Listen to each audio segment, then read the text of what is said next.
my privilege to introduce the Honorable Minister, Shri Nitin Gadkari, a dynamic politician for whom politics is an instrument of socio-economic transformation.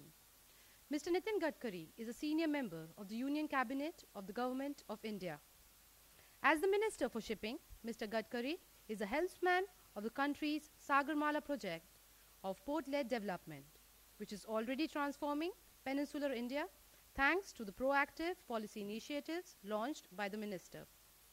Another critical initiative to his thrust to the development of country's inland waterway is national waterways and the widespread deployment of ro-ro vessels. Conscious of the need to make in India, the Minister has introduced a slew of reforms designed to enhance indigenous shipbuilding. All in all, under the Minister's dynamic leadership, the future of all sectors of Indian ports and ship looks for more promising than ever. I invite Honorable Minister Shri Nitin Gadkari to deliver the keynote address.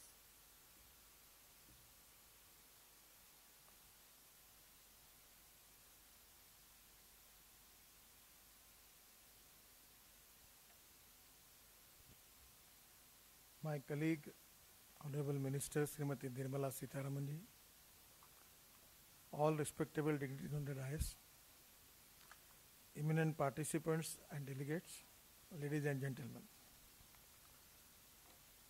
I am indeed privileged to be here today to deliver the keynote address for the inaugural edition of Indo-Pacific Regional Dialogue. Given the large geographical span of the Indo-Pacific region and the host of challenges that we grapple with here, I am certain that this dialogue will remain relevant for many years to come and that it will become an annual fixture of international acclaim. The fact that issues in the region have a deep impact in global affairs. You may well be geographically separated from the region, but for the foreseeable future, the world will remain significantly invested in the Indo-Pacific for various reasons. What is indeed heartening for me is that this conference hosted by the Navy in partnership with the National Maritime Foundation deals with the issue that at first impression do not fall into the classic military security domain. But as we are all aware today, security has assumed multiple dimensions and economic growth has become the driving force for most national objectives and security included. As you all may be aware, that the Indo-Pacific region is the driver of the global economy today. Nowhere is this more obvious than on the high seas. The Indian Ocean region alone has witnessed a fourfold increase in the shipping traffic in the last 2 decades. Today, the Indian Ocean is one of the busiest and most critical maritime transportation links in the world. Almost 100,000 ships a year pass through these waters, carrying about half of the world's container shipments, 1/3 of the world's bulk cargo traffic, and 2/3 of the oil shipments. The fact that 3/4 of this traffic is headed for destination beyond the region underlines the fact that the Indian Ocean is of vital importance well beyond of the shores of the littoral states. The economics of many of the littoral countries depend heavily on the ports, the shipping, and most importantly, the vast natural resources that enrich these waters with an abundance of marine life. For India, of course, the Indian Ocean is of vital importance. We have an extensive coastline of 7,500 kilometers, and now we have taken decision to convert our rivers into inland waterways. That length is 20,000 kilometers. Several hundred islands between Lakshadweep in the west and the Andaman and Nicobar Islands in the east. Our southernmost tip is just 19 nautical miles from Indonesia. Our exclusive economic zone is 2.4 million square kilometers, and 90% of our trade by volume and almost all our oil imports come through the sea. Clearly, it is but natural that India's role as the key pivot in the Indian Ocean region is given, not only geographically, but by virtue of a shared historical and cultural heritage that binds us all across these waters.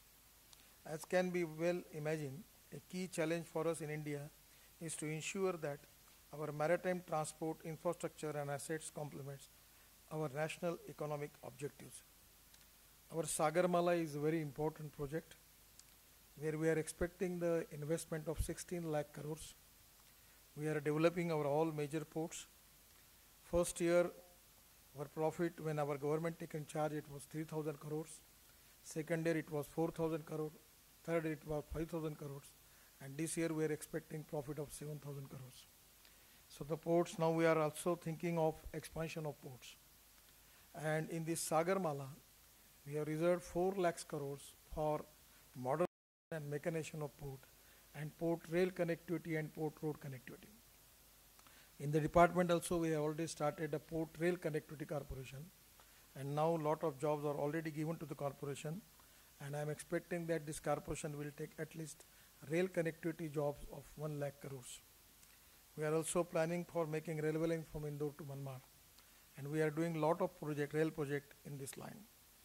As for national highway is concerned, we have selected lot of projects. Already we have started the projects of infrastructures, and in this 4 lakh crores of total expectation, we have already awarded contracts more than 2 lakh 60,000 crores. As can be well imagine, a key challenge for us in India to ensure that our maritime transport infrastructure and assets complements our national economic objectives. At the very least, they are required to enable smooth flow of goods and people across the seas. Minimizing time spent by ships in port and promoting optimal utilization of all assets, we have taken on this arduous task head-on, and I am happy to report that we are on track of achieving these long-term objectives. The country's vision was inculcated by Prime Minister Modi in March 2015 when he put forward the concept of Sagar, security and growth for all the region. This is clear. The high-level articulation of India's vision for the Indian Ocean.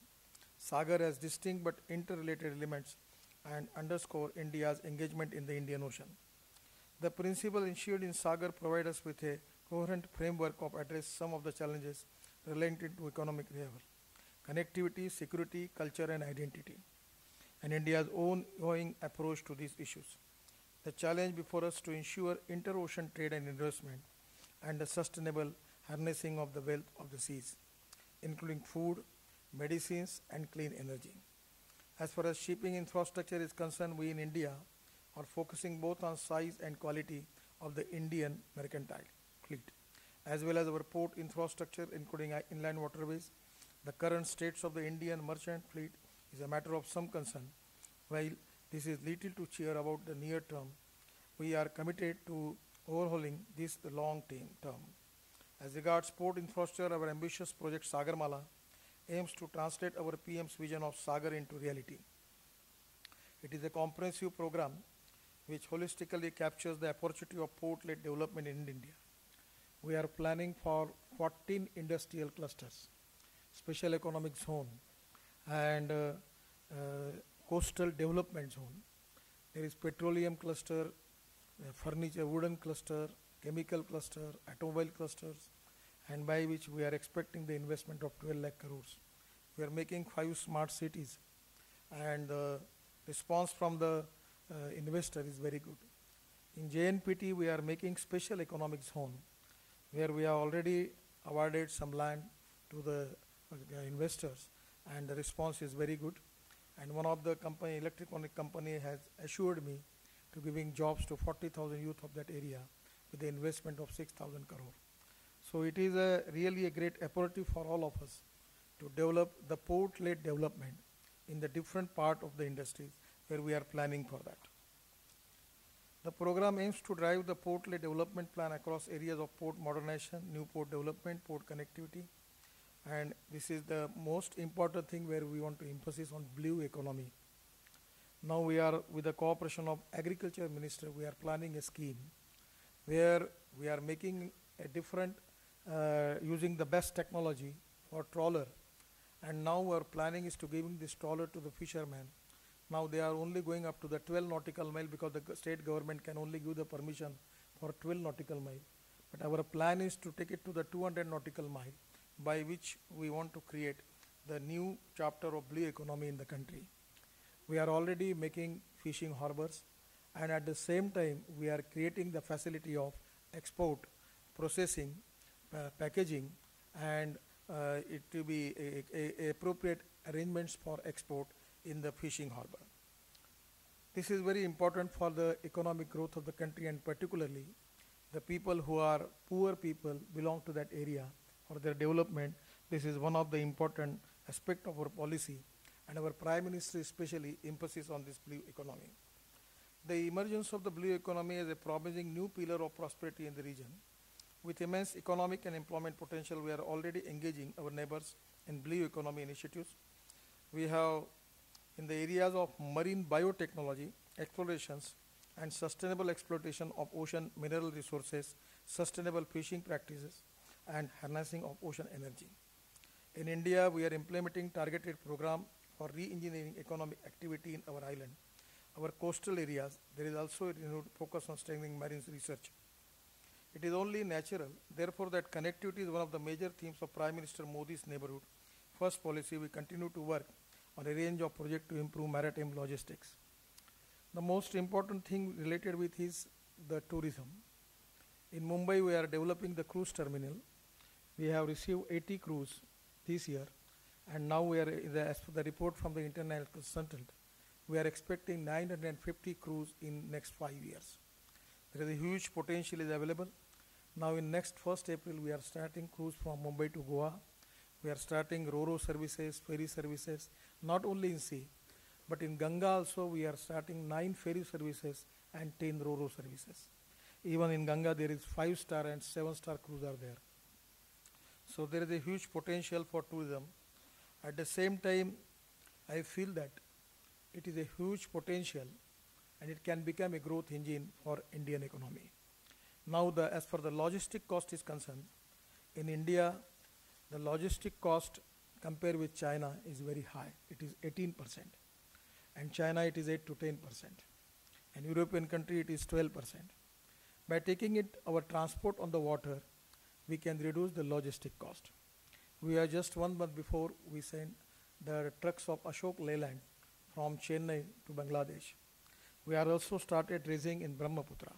We have signed the agreement with the Bangladesh for dredging in Bangladesh also. We are spending 250 crores on that.